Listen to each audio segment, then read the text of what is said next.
Hello everyone, welcome to Arun Gattani commerce classes. तो देखिए अपन chapter number 4 देख रहे थे, जिसके अंदर अपन ने पार्ट 1 के अंदर देखा था कि मनी क्या होता है, what are the functions of money, what are the limitations of barter system and forms of money. ये सारे टॉपिक्स अपन ने फर्स्ट पार्ट के अंदर देखे थे। तो अब अपन देखेंगे पार्ट 2, जिसके अंदर अपने को देखना है supply of money and who supplies money. देखिए सप्लाई ऑफ मनी बहुत ही इंपॉर्टेंट है एग्जाम के लिए। आपको पहले मैं इसके बारे में समझा देता हूं, फिर अपन इसके बारे में रीड कर लेंगे एक बार। सप्लाई ऑफ मनी का मतलब क्या है?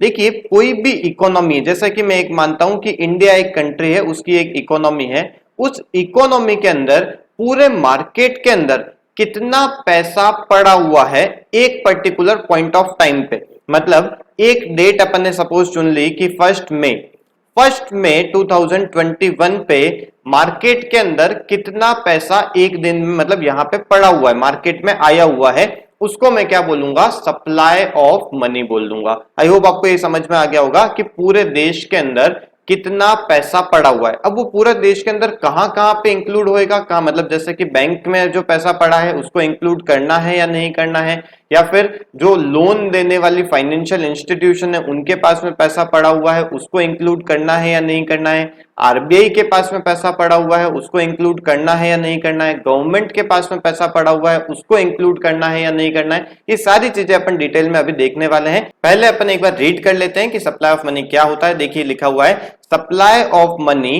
Refers to the total stock of money held by the people of a country at a particular point of time।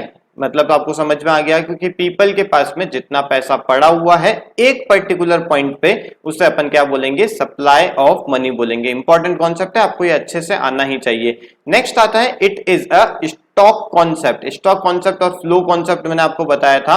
Stock concept क्या बोलता है कि एक पर्टिकुलर पॉइंट पे काउंट होने वाली जो क्वांटिटीज होती है उनको अपन स्टॉक क्वांटिटीज बोलते हैं, और फ्लो क्वांटिटीज कौन सी होती थी?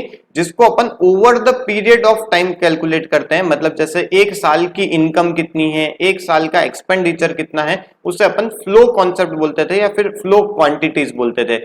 नेक्स्ट देखिए लिखा हुआ है, supply of money includes only that stock of money which is held by the people who demands money and not by those who supply money। देखिए बहुत ही इंपॉर्टेंट लाइन यहां पे लिखी हुई है।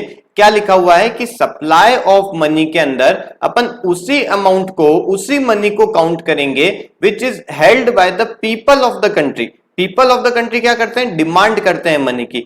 And not by those who supply money, जो money को supply करते हैं, जैसे कि आरबीआई मनी को सप्लाई करती है, गवर्नमेंट मनी को छापती है, तो ये जो पैसा है, ये इनके पास में जो पैसा पड़ा हुआ है उसको अपन सप्लाई ऑफ मनी के अंदर काउंट नहीं करेंगे। बात आपको बहुत सिंपल से समझ में आ गई होगी कि जैसे आरबीआई है, ये क्या करती है कि ये नोट्स छापती है, गवर्नमेंट क्या करती है? कॉइन्स छापती है। तो ये क्या कर रहे हैं? ये पैसे को सप्लाई कर रहे हैं, मतलब पैसा जनरेट कर रहे हैं। तो इनके पास में जो पैसा पड़ा हुआ है उसे अपन सप्लाई ऑफ मनी के अंदर काउंट नहीं करेंगे।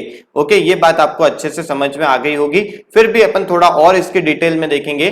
देखिए मेजरमेंट ऑफ मनी सप्लाई, कि पूरे देश के अंदर मनी कैसे अपन काउंट करते हैं कि कितना देश के अंदर पैसा पड़ा हुआ है एक पर्टिकुलर पॉइंट के ऊपर। तो देखिए उसके लिए अपने पास में एक M1 मेजर है, M1 मेजरमेंट है। वैसे ऐसे M1, M2, M3 और M4 चार टाइप के ऐसे मेजरमेंट होते हैं, बट आपके 12th क्लास के लिए अभी M1 मेजरमेंट ही आपके लिए काम का है। चलिए देखते हैं M1 मेजर में क्या लिखा हुआ है। एक सिंपल सा रूल आपको याद रखना है, C plus DD plus OD, C plus DD plus OD। अब इसका मतलब क्या है देखते हैं। C का मतलब होता है करेंसी। करेंसी आप समझते ही हैं, करेंसी मतलब कॉइन्स या नोट्स जो अपने पास में पड़े रहते हैं। तो देखिए क्या लिखा हुआ है, it refers to the currency held by the public, it includes coins as well as paper notes. मतलब अपने पास में जो पैसा पड़ा हुआ है उसको तो अपन मनी सप्लाई में काउंट करेंगे।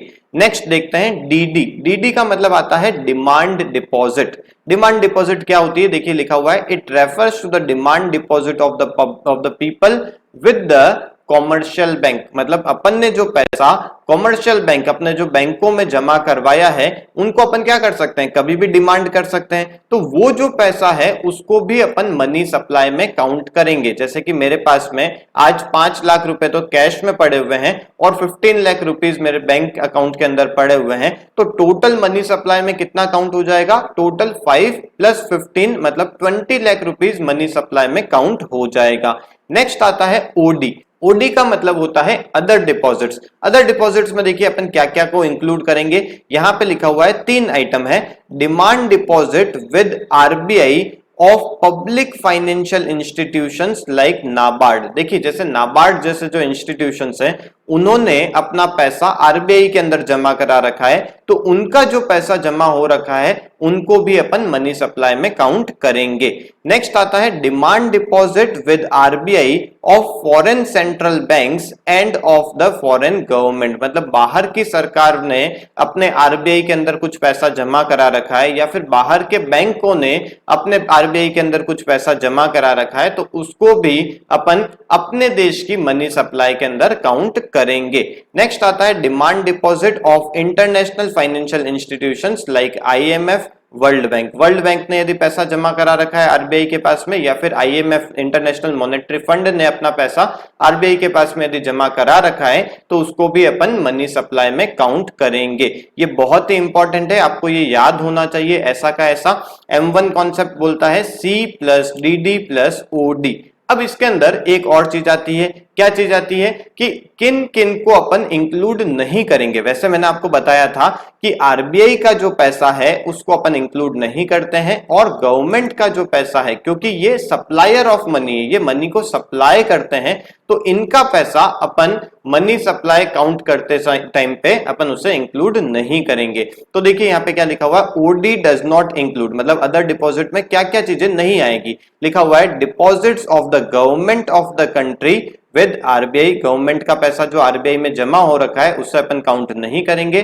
Deposits of the countries banking system with RBI, यदि सारे जो बैंक्स हैं उनका पैसा यदि आरबीआई में जमा हो रखा है तो उसको भी अपन काउंट नहीं करेंगे। तो आई होप आपको ये जो सारा M1 कॉन्सेप्ट है ये पूरा अच्छे से समझ में आ गया होगा। देखिए इसको फिर से आप रिवाइज कर लीजिए, इंपॉर्टेंट है। देखिए इस चैप्टर में से 4 नंबर का क्वेश्चन आपका बनता ही है, छोटा चैप्टर है इसलिए आपके लिए बढ़िया है कि आप इसमें से इजीली पूरे में से पूरे स्कोर कर सकते हैं। नेक्स्ट देखिए एक टॉपिक और बचता है इस चैप्टर में, क्या है वो, हु सप्लाइज मनी। वैसे अपने को समझ में आ ही चुका है कि मनी सप्लाई करने वाले मेनली कौन होते हैं, आरबीआई होती है, central bank of the country, जो नोट्स छापती है, बड़े नोट्स जैसे 100 रुपए, 200 रुपए, 500 रुपए, 2000 रुपए का नोट, ये सारा छापने का काम कौन करता है, आरबीआई करती है। दूसरा आता है गवर्नमेंट। गवर्नमेंट कौन से नोट छापती है, छोटे नोट्स जो होते हैं वो गवर्नमेंट छापती है, जैसे कि 10 रुपए का नोट है, 20 रुपए का नोट है, 50 रुपीज का नोट है, 10 रुपए के कॉइन्स हैं, 1 रुपए 2 रुपए के कॉइन्स हैं, ये जो छोटे नोट्स हैं और जो कॉइन्स हैं ये गवर्नमेंट छापती है। नेक्स्ट आता है कॉमर्शियल बैंक। अब आपको यहाँ पे थोड़ा सा लग रहा होगा कि कॉमर्शियल बैंक तो कोई रुपए नहीं छापती, कॉमर्शियल बैंक होते क्या है ये तो आपको पता है, जैसे एचडीएफसी बैंक है, पीएनबी बैंक है, ओबीसी बैंक है, ये सारे जो बैंक है छोटे बैंक है जिसमें अपन अपना पैसा जमा कराते हैं, इनको अपन कॉमर्शियल बैंक बोलते हैं। तो कॉमर्शियल बैंक तो रुपए कोई छापती नहीं है, बट ये इनडायरेक्टली मनी सप्लाई के अंदर हेल्प करती है। बहुत ही इंपॉर्टेंट इसका एक क्वेश्चन आता है जो आपके नेक्स्ट चैप्टर में बनता है कि how commercial bank creates money supply, मतलब मनी सप्लाई कॉमर्शियल बैंक कैसे क्रिएट करती है, ये तो कोई रुपए छापते भी नहीं है तो भी ये मनी सप्लाई क्रिएट करती है। कैसे करती है वो अपन नेक्स्ट चैप्टर में देखेंगे, बैंकिंग जो अपना चैप्टर है उसके अंदर ये टॉपिक कवर होता है।